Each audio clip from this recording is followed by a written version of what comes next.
From Washington, this is VOA News.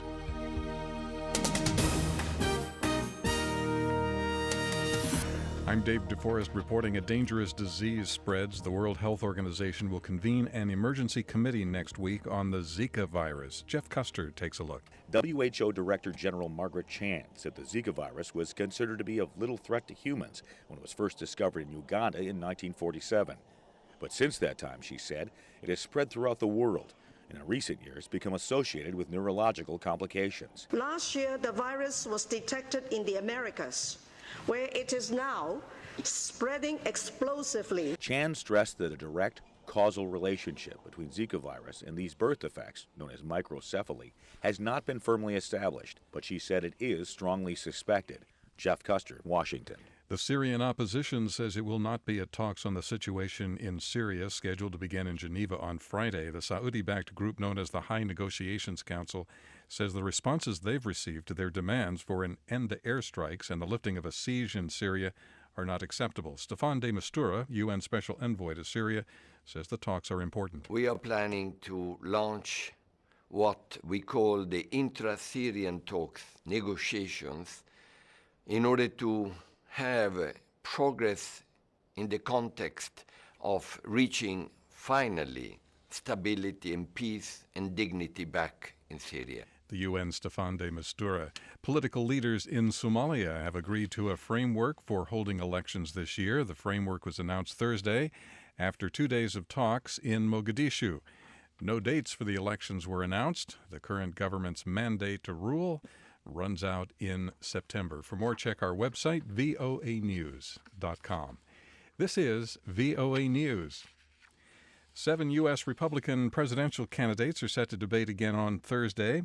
The party's leading contender, Donald Trump, is holding firm that he will boycott the event. Trump is protesting the inclusion of a debate moderator he contends has treated him unfairly.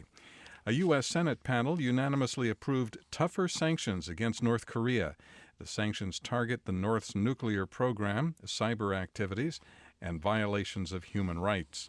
French police have arrested a man who was carrying 2 handguns and ammunition at a hotel in the Disneyland Paris theme park. Authorities say the man's bag triggered metal detectors at the hotel. A woman was believed to be traveling with a man. She slipped away and was unable to be found and detained. Police said the man had papers indicated he lives in Paris and he had a reservation at the hotel.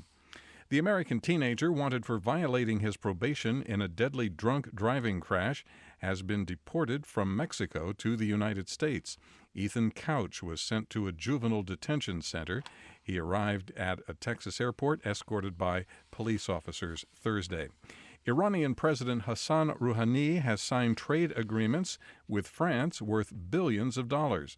The signing followed the lifting of international sanctions imposed over Iran's nuclear program. Mr. Rouhani met with French President François Hollande at the Élysée Palace. Some 20 agreements were signed in the presence of the two leaders, some of them dealing with issues of health, agriculture, and the environment. Here's the latest on the French migrant crisis. The Netherlands, which holds the European Union presidency, is presenting a plan that would require a group of European nations to accept about 250,000 refugees coming from Turkey. That in exchange for sending back to Greece hundreds of thousands of migrants who have already arrived. Meanwhile, the bodies of at least 18 migrants who drowned when their boat capsized were recovered Thursday off the coast of the Greek island of Samos. Authorities say 10 people were rescued. Most of the fatalities were children. The U.S. Army general picked to lead U.S. and NATO forces in Afghanistan is warning that the security situation in that country is deteriorating. Lieutenant General John McNicholson told the Senate Armed Services Committee Thursday terrorist groups such as the Islamic State and al-Qaeda continue to see Afghanistan as an attractive sanctuary.